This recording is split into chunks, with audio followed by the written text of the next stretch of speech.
Pristine in red and black and blue, pristine in gold. Hello, Wioters, comrades, revolutionaries, or resistors, whatever camp you like or fall into. It's PK Much, and this Thursday is our March 2026 Wiot call after IWD Day. And IWD Day on March 8th usually brings with it a whole flurry of announcements. So I'm just going to mention a few things that have happened since we last met. That are actually quite fairly recent and that might give us something to talk about on Thursday. So, first, as you probably know, the UN Women's Organization held or still holding, it's actually on till the 19th, their 70th UN Commission on the Status of Women.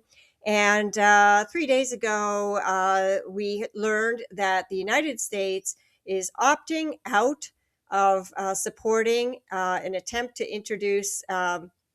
Basically is opting out of more spending and launching on enduring and strengthening access to justice for all women and girls. That initiative recorded a vote of 37 countries in favor. Apparently, there were 14 abstentions and one against, which was, of course, the United States. And we had heard last year and throughout the year that one of their concerns was the use of gender in some of the I guess I don't know what you call policies, and that continues. Now, I had a look to see how much that matters. The United States has been pulling out of UN stuff all year, but according to one source, and the only one I was able to track down, the U.S. last year funded $35 million worth of programming and initiatives on the UN, which, quite frankly, on a global scale, is not that much. So perhaps, sure, $35 million is something, but it's certainly doesn't. It's not the end of the world if they walk out. Hopefully, we'll be able to raise money in other ways so that these initiatives can continue.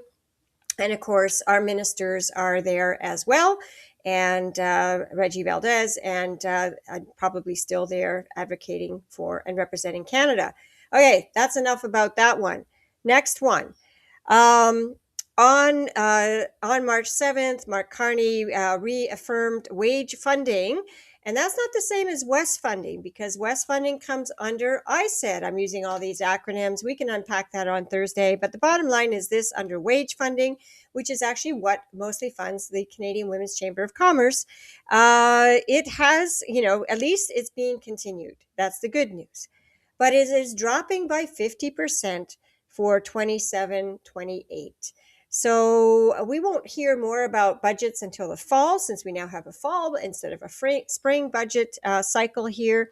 But apparently it drops from $415 million to $206. I just want to point out that the most often purchased jet fighter is $82 million per fighter.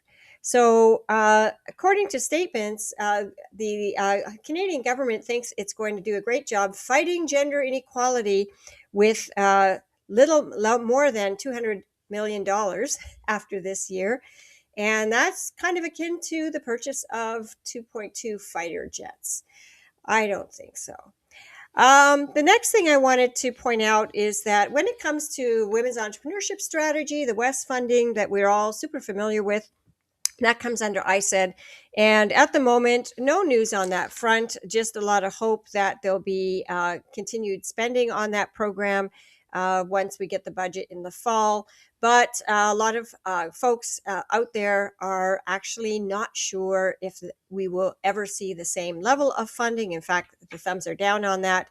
And but there is a lot of rhetoric happening amongst the women's entrepreneurship system right now, including CanWCC.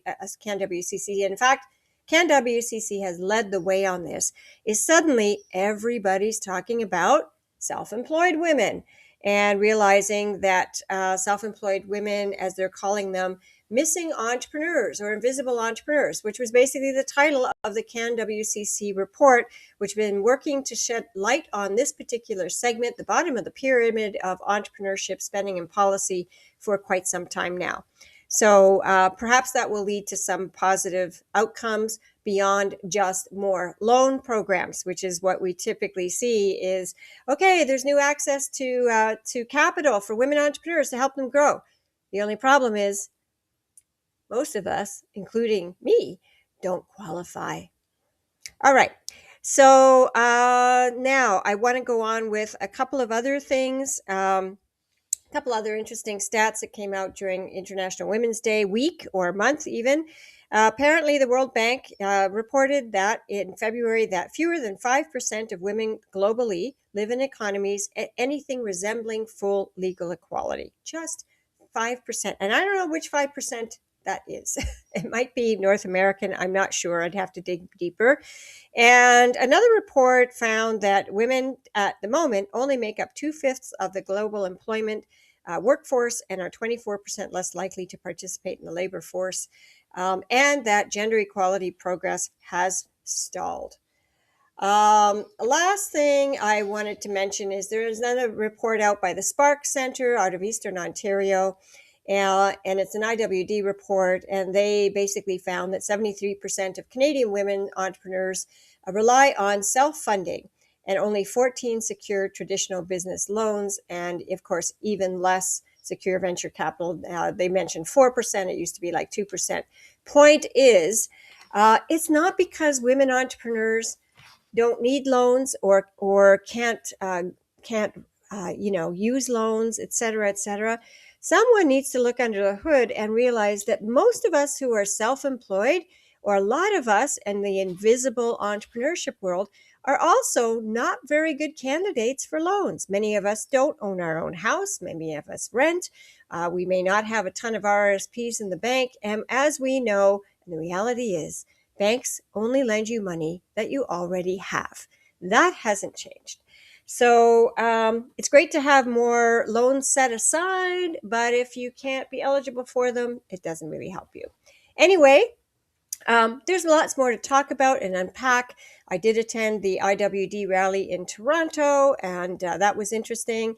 I'll report on that, and looking forward to seeing reports from all of you about what's happening across the country and across the United States as well for our American members. And let's Wiot. Let's work it out together and see what's coming on, see what's happening down the pipe for the next month. And also want to hear how your businesses are doing, and let's see what's working and what's not working. So see you on Thursday, 4 till 5:30 as usual. Until then, peace out. It makes me sad, it makes me smile.